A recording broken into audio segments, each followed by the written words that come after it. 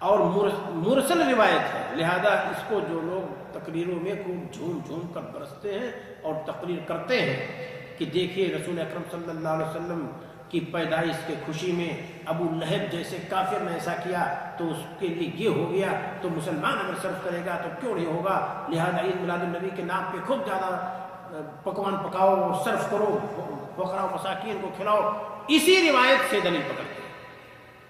اب بے سر اقبا ہے، اس کی کوئی تحقیق نہیں ہے۔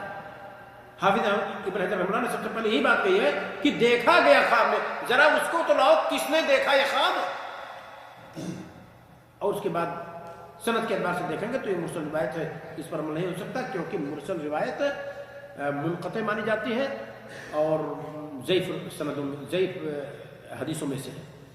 مرسل روایت جہاں تابعی کے بعد راوی گرا ہوتا ہے، وہ تابعی کے بعد تابعی گرا ہے تو تابعی صحیح بھی سکا بھی ہو سکتا ہے، غیر سکا بھی ہو سکتا ہے۔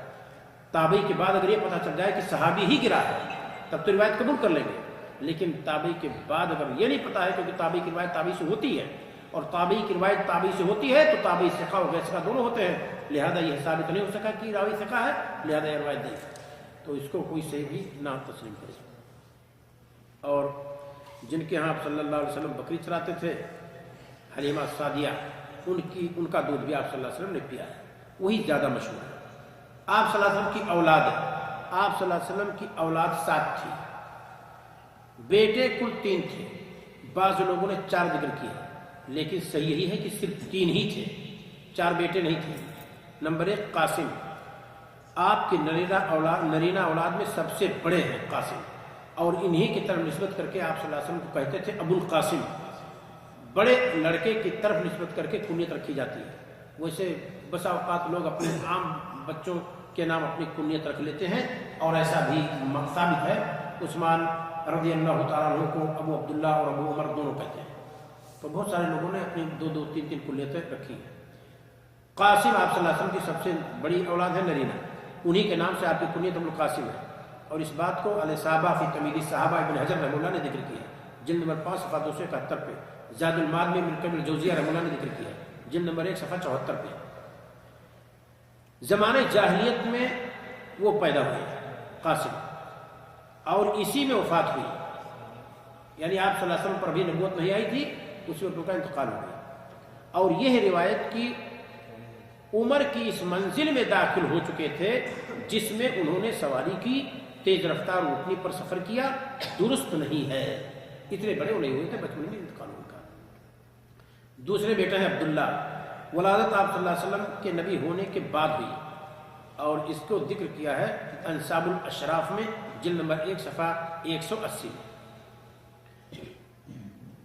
ماں ان کی خدیجۃ الکبریٰ ہے، اور قاسم کی ماں بھی خدیجۃ الکبریٰ ہے رضی اللہ تعالیٰ عنہ۔ لقب طیب اور طاہر ہے، یہی غلطی ہوئی ہے لوگوں سے، یہ جو عبداللہ آپ صلی اللہ علیہ وسلم کے بیٹے ہیں انہی کا لقب اب طاہر ہے اور طیب بھی ہے۔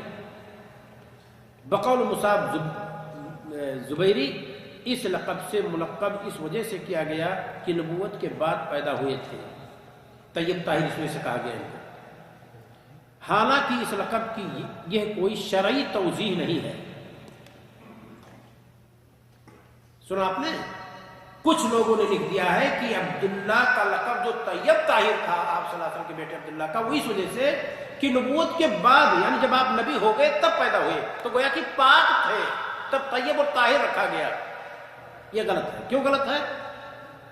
مشرک ہی کی اولاد کیوں نہ ہو، کافر ہی کی اولاد کیوں نہ ہو، جو بچہ بھی پیدا ہوتا ہے وہ دین فطرت پر ہوتا ہے، مسلمان ہوتا ہے، وہ پاک ہوتا ہے۔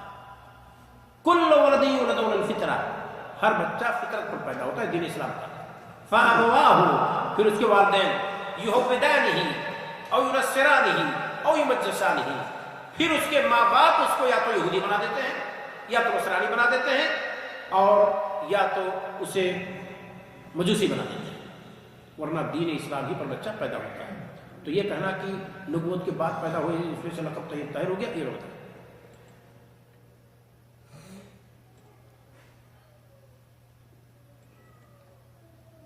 آپ صلی اللہ علیہ وسلم کی تیسری نرینہ اولاد ابراہیم ہے۔ بقول انس بن مالک، اپنے بیٹے ابراہیم کا آپ صلی اللہ علیہ وسلم نے بوسہ لیا، یہ صحیح بخاری کے اندر موجود ہے۔ کتاب الادب میں اسی روایت سے میں نے ثابت کیا کہ آپ کے بیٹے ابراہیم تھے، ایام رضاعت ہی میں فوت ہو گئے تھے۔ اللہ کے رسول صلی اللہ علیہ وسلم سے مذکور ہے مات صغیرا، اور یہ بچپن میں انتقال کر گئے۔ آپ صلی اللہ علیہ وسلم نے دوسری حدیث میں فرمایا انا لہم ولدین فی الجنہ، اس بچے کے لیے جنت میں ایک دودھ پلانے والی ہے، اور اسے صحیح بخاری میں کتاب الجنائز میں امام بخاری رحمہ اللہ نے ذکر کیا ہے، باب ما قیل فی اولاد المسلمین، مسلمانوں کے بچوں کے بارے میں جو کہا گیا اس کا بیان۔ حدیث کا نمبر ہے 1382۔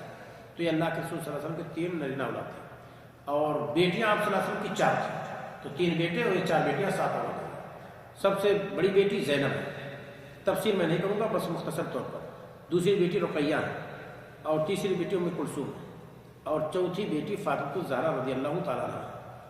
لقب زہرا ہے اور بطول بھی کہتے ہیں۔ بطول کہنے کی کوئی وجہ نہیں ہے، بطول جانتے کس کو کہتے ہیں؟ بطول عام مشہور ہے، بطول فاطمہ بطول ہے، بطول کہتے ہیں جس کو مرد کی ضرورت ہی نہ ہو، اس طرح سے اللہ تعالیٰ کی عبادت میں لگ جائے، کٹ جائے، وہ تبتل علیہ تبتیلا، وہ مرد سے گویا کہ کٹی ہوئی تھی، اس طرح سے رہبانیت اختیار کی ہوئی تھی۔ یہ سب غلط چیز ہے۔ بچے کیسے پیدا ہو گئے؟ حسن رضی اللہ تعالیٰ پیدا ہوئے، حسین رضی اللہ تعالیٰ پیدا ہوئے۔ سیاہ روایت کو دیکھیں گے تو ایک محسن پیدا ہوئے جن کو عمر رضی اللہ تعالیٰ نے پیٹ میں مارا، بس بچہ ساقط ہو گیا، جس کا نام محسن تھا۔ یہ بھی ایک تہمت ہے شیعہ حضرات کی، اور اس کو مرات الجنان و عبرت الاقدام فی معرفت حوادث الزمان جلد نمبر 1 صفحہ 50 میں موجود ہے۔ اور یہ اللہ کے رسول صلی اللہ علیہ وسلم کی 7 اولاد، 3 نرینہ اور 4 لڑکیاں آپ صلی اللہ علیہ وسلم کے پاس موجود تھیں، اور بچیاں ساری آپ صلی اللہ علیہ وسلم کی اسلام پر انتقال ہو گیا، سب کو اسلام کی توفیق۔ اور آپ صلی اللہ علیہ وسلم کے بیٹے ابراہیم، ان کا انتقال مدینہ میں ہوا تھا، جن کے انتقال کے وقت سورج گرہن لگا ہوا تھا، تو لوگوں نے کہا کہ آج بہت بڑا حادثہ پیش آیا ہے، اور اس وجہ سے ایسا ہو گیا۔ وہ کیا کہ نبی صلی اللہ علیہ وسلم کے بیٹے کا انتقال ہوا تو سورج بھی گویا کہ ماتم منا رہا ہے، ماتم ہو رہا ہے۔ حالانکہ ہمارے رسول صلی اللہ علیہ وسلم نے جب اس کو سنا تو آپ فوراً مسجد میں آئے، اور مسجد میں آنے کے بعد آپ صلی اللہ علیہ وسلم نے تقریر کی۔ آج کا ڈھونگ رچانے والے ایسا کچھ سن لیں گے تو کہیں گے جانتے ہو کہ یہ ہمارے پھونک دینے سے ایسا ہو گیا ہے۔ ہمارے رسول صلی اللہ علیہ وسلم نے فرمایا دیکھو، چاند گرہن سورج گرہن یہ دونوں اللہ تعالیٰ کی نشانی میں سے نشانی ہے۔ جب اللہ تعالیٰ ظاہر کرنا چاہتا ہے ظاہر کرتا ہے، یہ کسی کے مرنے سے اور کسی کے پیدا ہونے سے ایسا نہیں ہوتا۔ فوراً آپ صلی اللہ علیہ وسلم نے اس کی نفی کی، کیونکہ عقیدے کا مسئلہ تھا، وہاں اپنی نام پوچھی کرنے کی بات نہیں تھی۔ تو یہ ہمارے رسول صلی اللہ علیہ وسلم کا طریقہ مناسب تھا۔ ٹائم زیادہ ہو گیا اور آج کا درس یہ ختم ہوتا ہے۔ میں اپنے تمام برادران سے اور جو ہماری بہنیں ہیں، اسلامی خواتین ہیں، سب سے میری گزارش ہے کہ سیرت کو بہت دقت کے ساتھ پڑھنے کی کوشش کریں، اور سیرت پڑھیں۔ آج کے اس دور میں سیرت کو اگر پڑھیں گے، اپنے گھروں میں اس کو رائج کرنے کی کوشش کریں گے، بچے بچوں کی چیزیں لے لیا کریں، خواتین خواتین کی باتیں لے لیا کریں، اور مرد مرد کی باتیں لے لیا کریں، تو انشاءاللہ ہم سب کے لیے رہنما اصول ہمارے رسول صلی اللہ علیہ وسلم کی سیرت میں موجود ہے۔ اور جب آپ صلی اللہ علیہ وسلم کی عملی زندگی کے دروس آئیں گے تو اس میں انشاءاللہ آپ کو کہیں زیادہ فائدہ ہوگا۔ لیکن یہ بھی چیزیں چونکہ تاریخی ہیں اور بہت ساری چیزیں اول پول مشہور ہیں، اس وجہ سے اس سے میں گزر رہا ہوں تاکہ آپ کے ذہن میں بہت ساری باتیں جو پہلے سے ہوئیں اور اس طرح کی باتیں لوگوں نے کہہ دی ہیں تو اس کو آپ سمجھیں کہ یہ غلط ہے اور کیا صحیح ہے۔ والصلاۃ والسلام علی رسول اللہ۔ کوئی اہم سوال ہو تو آپ آ سکتے ہیں۔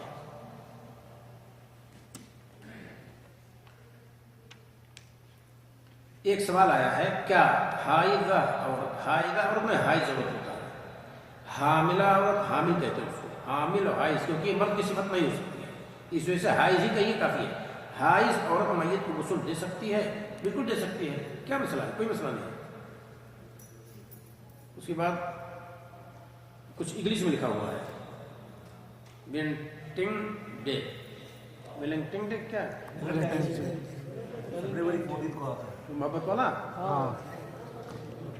ہمارے یہاں سے کوئی حقیقت نہیں ہے، اس میں ہمارے یہاں بدعت اور خرافات میں سے ہمیں یہ سب کچھ کرنے کی ضرورت نہیں ہے۔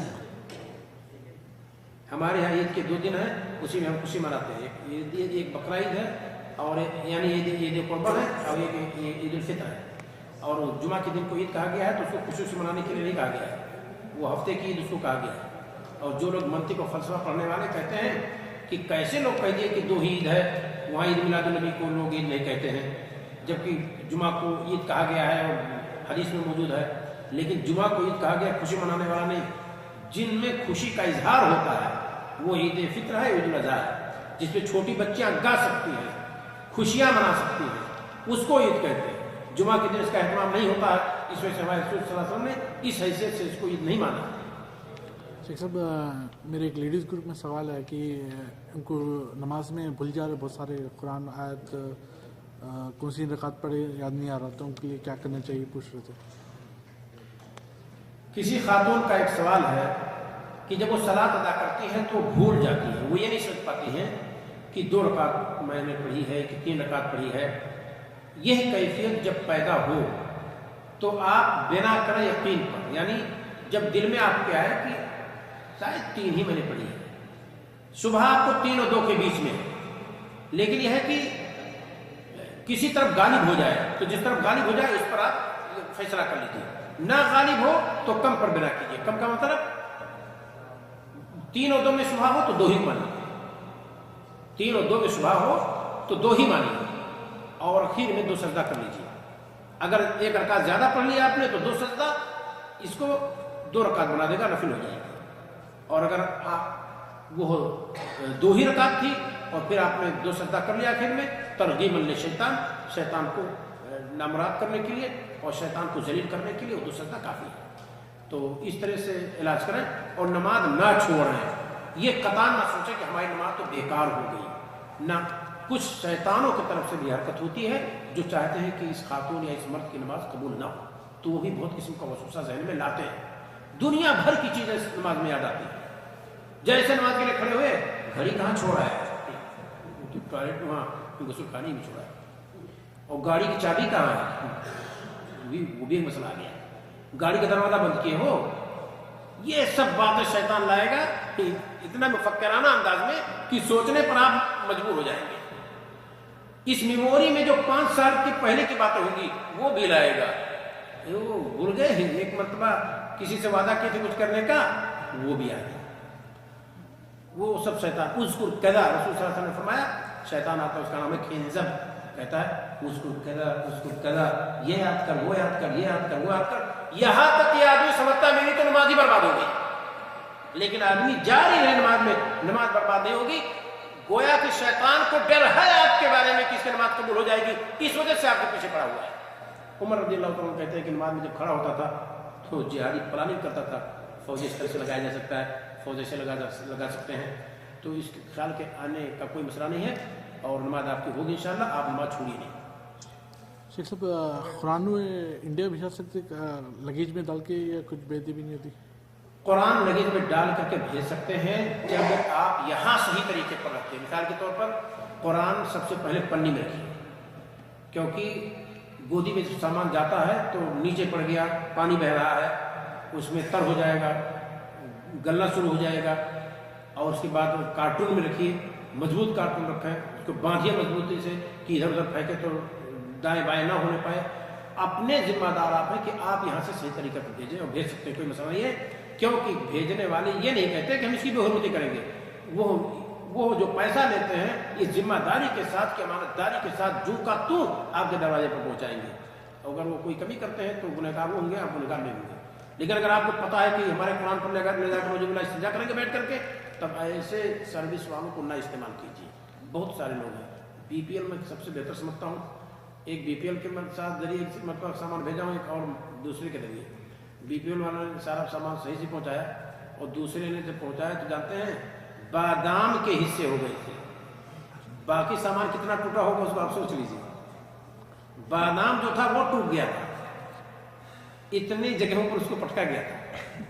یہاں ایک ایوارڈ ملا تھا مجھے مثالی دائی کا، وہ بہت بہتر سجا ہوا تھا، وہاں پتہ ہی نہیں چل رہا تھا وہ کہاں گیا سے، اس کی دھجی بکھر گئی۔ تو قرآن بھیج سکتے ہیں، کوئی مسئلہ نہیں ہے۔ میرے رشتے دار کے ساتھ بھیجنا ہے، انڈیا یہاں سے فیبرری میں آنے والے ہیں، تو ان کے ساتھ بھیجنا ہے، کارگو سے نہیں بھیجنا ہے، ساتھ میں بھیجنا ہے، ہاں ساتھ میں، کوئی مسئلہ نہیں ہے، تو بہت آسان ہے۔ اور لے جائیے قرآن، اس وجہ سے مت چھوڑیے، آپ لے جائیں گے جب تک قرآن نسخہ باقی رہے گا ہندوستان میں، کوئی بھی پڑھے گا آپ کے انتقال کر جانے کے بعد، تب تک آپ کو اجر ملے گا۔ یہاں سے دوسرا سامان لے جانے سے بہتر سمجھیے کہ ہاں مجمع ملک فہد کا کوئی نسخہ مل جاتا ہے، یہ کاغذ سڑنے والا نہیں لگا ہوا ہے، اس میں چوہے سے بچائیے بس اور پانی سے بچائیے۔ مجمع ملک فہد سے جو مصحف چھپتا ہے اس کو کٹنے پٹنے سے بچائیے اور پانی سے بچائیے، بس وہ نہیں پھٹنے والا، وہ ایسا کیمیکل لگا ہے اس میں۔ صاحب ایک سوال تھا، ہاں، آپ صلی اللہ علیہ وسلم کے والد صاحب کا انتقال کب ہوا؟ اس بیان میں دادا کا انتقال کب ہوا؟ ہمارے رسول صلی اللہ علیہ وسلم ابھی ماں کے پیٹ ہی میں تھے، 2.5 مہینہ کے، کہ آپ صلی اللہ علیہ وسلم کے والد کا انتقال ہو گیا۔ اسی 2.5 مہینہ کو کچھ لوگوں نے 6 مہینہ کہا ہے، حافظ ابن کثیر رحمہ اللہ 2.5 مہینہ لکھا ہے البدایہ والنہایہ میں۔ اور جب آپ صلی اللہ علیہ وسلم پیدا ہو گئے اور 6 سال کے ہوئے تو ماں کا انتقال ہوا، تو 6 سال کا بچہ ہی، آدمی بھی بچہ ہی رہتا ہے، تو اسی وجہ سے آپ صلی اللہ علیہ وسلم کو کہا جاتا ہے یتیم الاب والام، ماں باپ دونوں کی طرف سے آپ یتیم تھے۔ ورنہ شریعت میں، اسلام میں یتیم اسے کہتے ہیں بچپن میں جس کے باپ کا انتقال ہو جائے۔ تو ہمارے رسول صلی اللہ علیہ وسلم کبھی پیدا ہی نہیں ہوئے تھے اور باپ کا انتقال ہو گیا، تو آپ تو یتیم تھے ہی۔ اس وجہ سے قرآن میں اللہ تعالیٰ نے فرمایا الم یجدک یتیما فآوی، کیا ہم نے آپ کو یتیم نہیں پایا تو ٹھکانہ دے دیا؟ بہت بہتر ٹھکانہ دیا اللہ تعالیٰ نے۔ دادا نے پالا پوسا، چچا نے بھی پورا گھرانہ، ابو طالب کا زیادہ نام آتا ہے، اس پر بھی شیعی روایتوں کا مسئلہ ہے، ورنہ آپ کا پورا گھرانہ، آپ کے چچاؤں کا نام سنا آپ نے، حارث تھے، عباس تھے۔ جانتے ہیں جب مدینہ سے لوگ آئے بیت عقبہ ثانیہ میں، 70-72 لوگ تھے، اور عہد کیا انہوں نے کہ آپ کو لے چلیں گے اور آپ کی مدد کریں گے۔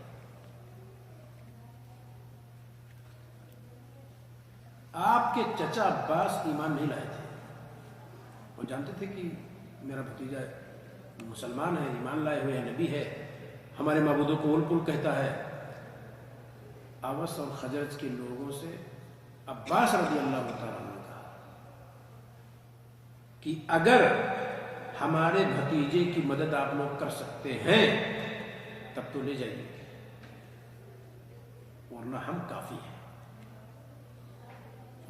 اس وقت کافر تھے۔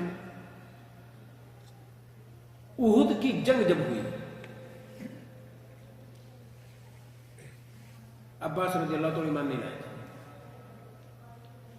جب پلان بنا کفار مکہ کا کہ مدینہ پر چل کر کے حملہ کرنا ہے، مکہ سے جو خفیہ خط گیا رسول صلی اللہ علیہ وسلم کے پاس، وہ عباس رضی اللہ تعالیٰ لکھا، اسلام پر نہیں تھے۔ عباس رضی اللہ تعالیٰ نے خط لکھایا اور بھیج دیا مدینہ۔ رسول صلی اللہ علیہ وسلم کو خبر کیا کہ کفار مکہ کبھی بھی آپ پر حملہ کر سکتے ہیں۔ تو آپ کا پورا گھرانہ آپ کی مدد کر رہا تھا، خالی ابو طالب نہیں مدد کر رہے تھے۔ اس مسئلے کو اچھی طرح سے آپ جان لیجیے۔ تاریخی روایتوں میں اکثر شیعی رنگ چڑھا ہوا ہے، جس کی وجہ سے جگہ جگہ ابو طالب کا نام آئے گا اور آپ کے باقی چچاؤں کا نام نہیں آئے گا۔ اپنے باپ کی وصیت کو ہر کوئی مانتا تھا۔ ابو طالب کا نام آنے کی وجہ بتاتے ہیں کہ سگے تھے، سگے کا مطلب کئی بیویاں تھے عبد المطلب کے، لیکن جس بیوی سے آپ کے باپ عبداللہ پیدا ہوئے تھے اسی بیوی سے ابو طالب بھی پیدا ہوئے تھے۔ اس وجہ سے وصیت کی عبد المطلب نے ابو طالب کے نام، ورنہ سارے چچاؤں نے ان کی مدد کی۔ یہاں خود دیکھیے بیت عقبہ ثانیہ میں بھی موجود تھے عباس رضی اللہ تعالیٰ عنہ، ورنہ کیا کہتے ہیں کہ لے جاؤ، مارو چاہے کچھ بھی کرو، ہمیں کیا لینا دینا ہے، یہ ہم لوگوں کو کافر کہتا ہے، ہم ہمارے معبودوں کو جھٹلاتا ہے، باپ دادا کے دین کو برا کہتا ہے، لے جاؤ۔ لیکن کیا کہا کہ اگر مدد کر سکتے ہو تو لے جاؤ، ورنہ ہم کافی ہیں۔ اور پھر اتنے بڑی راز کو فاش کیا انہوں نے کفار مکہ کے حملہ کو کہ مدینہ میں حملہ ہونے والا ہے، اور مکہ سے بھیجا آدمی کو جا کے بتاؤ۔ خط پہنچا، رسول صلی اللہ علیہ وسلم قبا میں تھے، وہاں علی رضی اللہ عنہ تھے۔ جب قاصد کو پتہ چلا کہ رسول یہی ہے تو دیا لیٹر۔ اللہ کے رسول صلی اللہ علیہ وسلم پڑھ نہیں سکتے تھے، اب علی رضی اللہ عنہ سے کہا کہ پڑھو۔ تو علی رضی اللہ تعالیٰ نے بتایا کہ اس میں خبر دی گئی ہے کہ مکہ کے لوگ حملہ کرنے والے ہیں مدینہ پر. آپ نے کہا کہ خط چھپا لو، کسی کو مدینہ میں نہیں بتانا ہے،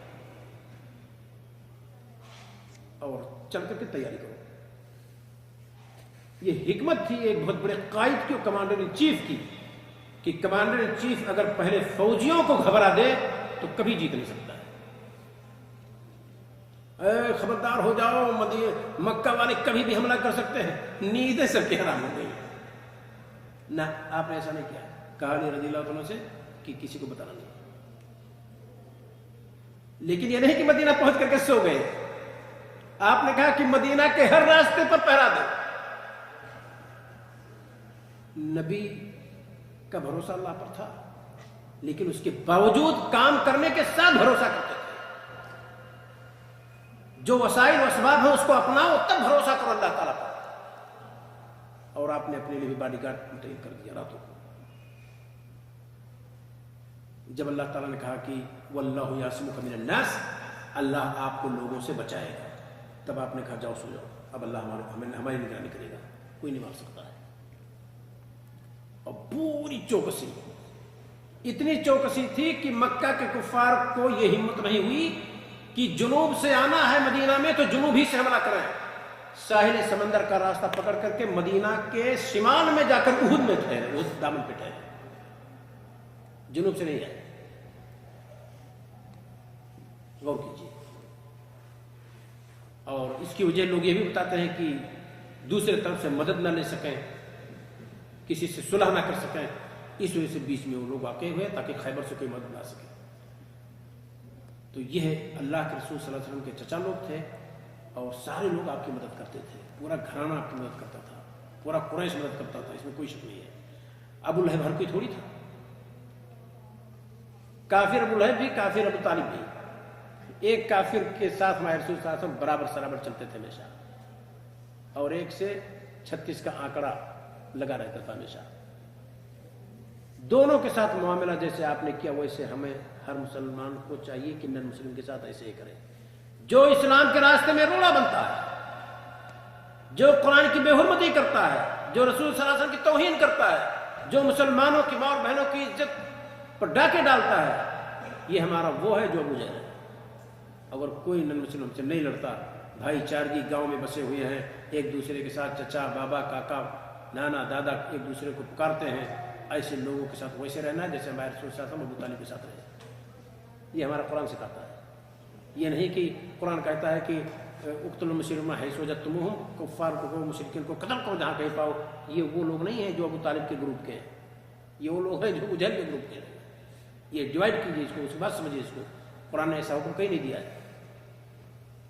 اور کوئی سوال؟ آخر میں نبی صلی اللہ علیہ وسلم کے والدین کا کیا معاملہ ہوگا؟ اللہ کے رسول صلی اللہ علیہ وسلم سے ایک صاحب نے پوچھا کہ میرے باپ کہاں ہیں؟ تو آپ نے کہا فی النار. تو آدمی تھوڑا افسردہ ہو گیا. اسی وجہ سے کہتے ہیں کہ لا تسألوا شیئا تبد لکم تسؤکم. بہت ساری چیزوں کے بارے میں سوال نہ کرو، اگر تمہارے لیے ظاہر کر دیا جائے تو تکلیف ہوگی.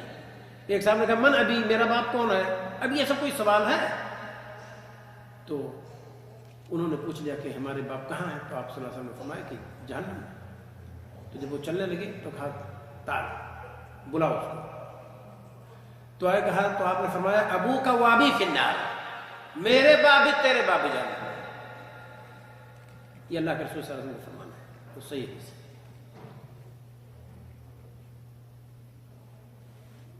عمرہ اور سلاطین جو شادی بیاہ کرتے ہیں، خاص کر جو ہے جو پیسے والے ہیں، 4 کے بعد 5ویں شادی کرتے ہیں، 4 میں سے ایک مائنس کرتے ہیں، ہوتے ہوتے 105 107 شادیاں ہوتے ہیں.